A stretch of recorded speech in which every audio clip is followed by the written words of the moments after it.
Jo më Çelsa, një mesazh i fortë nga Shqipëria, Alfred Miloti, mahnit bienalen me artin e tij.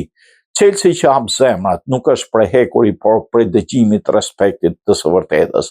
Ai nuk kap me forcë drynat, pret momentin e dur, rrotullohet ngadalë dhe lejon të hyjë besimi. Çdo zemër në thelb hapet vetëm përballë atij që ditë trokas me butësi. Vepra Çelsat e Alfred Milotit tregon një histori mundimi dhe ngritje. Miloti ka shëndruar këtë simbol në një metaforë të rrugtimit njerëzor.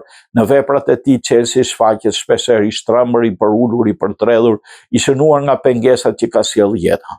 Ajo e Servinares, vendi ku rrit në Itali duke punuar në punishtet e një zrugtari dhe fraktari, mbarte një mesazh të shëndritshëm.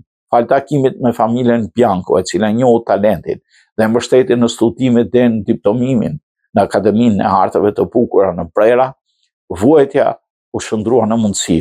Kështu, ai Çels nuk ka vetëm dyer, hap shpresën, ai largon të keqen dhe bëhet himni i gëzimit dhe dashurisë vllazore.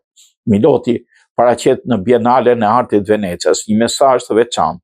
Çelsa të shërbyer në pjata porcelane. Mesazhi është i qartë dhe provokues. Jo më Çelsa, artisti pyet. Nuk mjaftojnë luftra, dhuna, padrejtësia, shfrytëzimi i burimeve të planetit dhe ndotja.